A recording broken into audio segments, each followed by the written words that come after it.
Okay, I think we should be live. I think we are live. Let's see. Should I put this on Twitter? I think we're live. All right. So today's topic is to Bitmex or not to Bitmex. And I guess we should explain what Bitmex is for people who are not familiar. Let me put this on Twitter. I am going to put it to gamble or not to gamble, which is basically what we'll be talking about today. Bitmex. So Bitmex, let's preface this by saying if you are US based, one cannot sign up and pass the KYC verification, know your customer verification. It's not available to US customers and some other countries too. If one were to, say, be from another country and find themselves in the US, you could use a VPN. So that is a virtual private network. You could use that to sign up for Bitmex and then really not have to worry about any KYC things out there. And so Bitmex pays out in Bitcoin. So what the heck is Bitmex? A lot of people know if you've been to trading actively cryptocurrencies like Bitcoin and other major ones, you're familiar with Bitmex and you know what it is and you kind of know what its place is. But this is primarily designed for people who don't know what Bitmex is and maybe whether they should get involved or not get involved. So let's talk about what it is.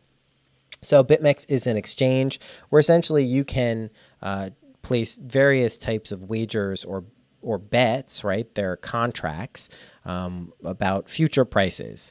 And so future prices, as we all know, means what the price of something will be in the future.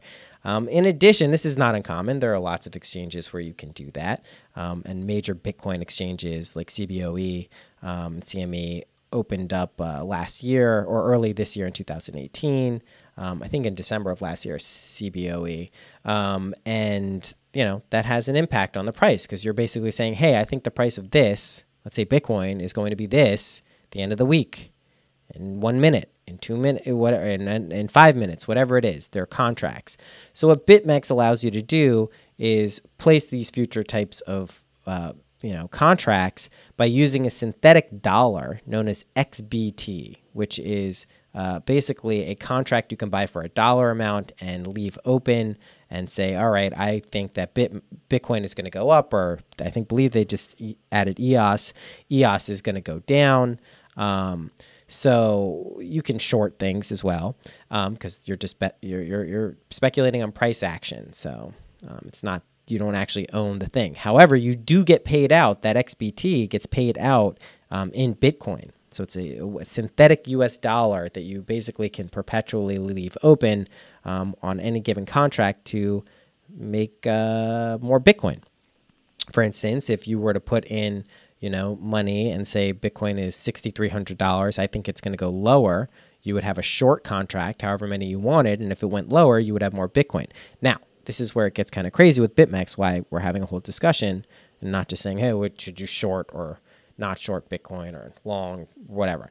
You can do leverage trading, right? So you can basically say, I'm going to 10x all the way up to, I think there's a 2x all the way up to 100 times leverage. And what is leverage when we're talking about this? And I'm by no means an expert on the mechanics of Bitmex, how leverage trading works, how margin trading works. I don't do it.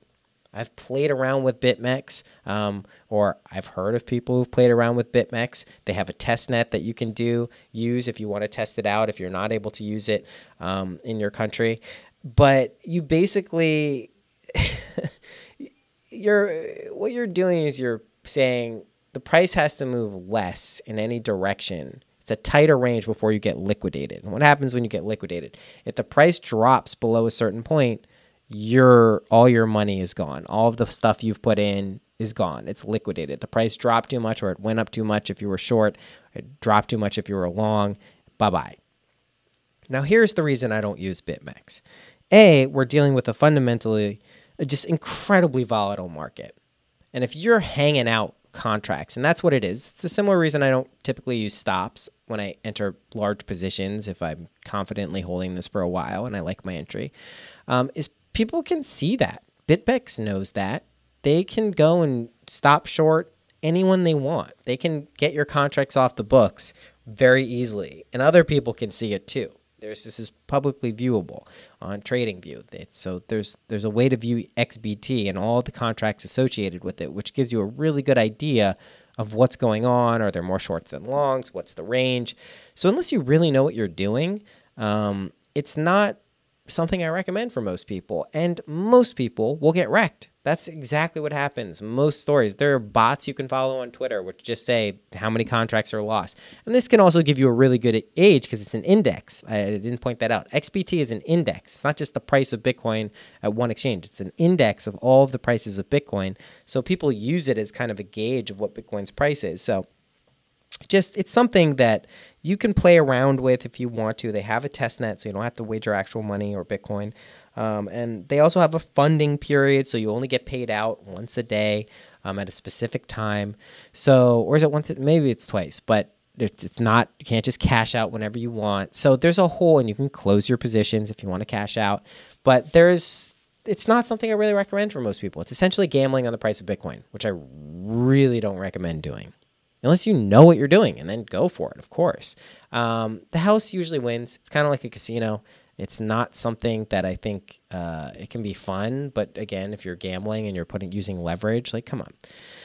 What do you think is going to happen? And yes, it is used as a mechanism to multiply Bitcoin potentially, which is great, especially when the market is flat, so to speak, and there's not a lot of volatility and it's kind of staying in a tight range. And you think it's going to do something, it's like tethering, but extra, right? If you think the price is going to go down and you do like 50 times leverage and you don't get stopped out and liquidated, you can do quite well if the price drops a lot. So that's Bitmex. That's all it is. I don't use it, right? I played around with it. I have used it, but it's just not something that I think is all that useful for my style of getting involved with cryptocurrency. I think there's more interesting ways to kind of find out more about the fundamentals of what's going on, which gives me more confidence for traditional investing rather than just price speculation, which is exactly what this is, which is, kind of like what Hamilton, introduced back in the day with bonds. So anyway, that's Bitmex. I don't use it. Feel free. No referral link in the video or anything else. You can use it at your own discretion. Okie dokie. See you soon. Bye-bye.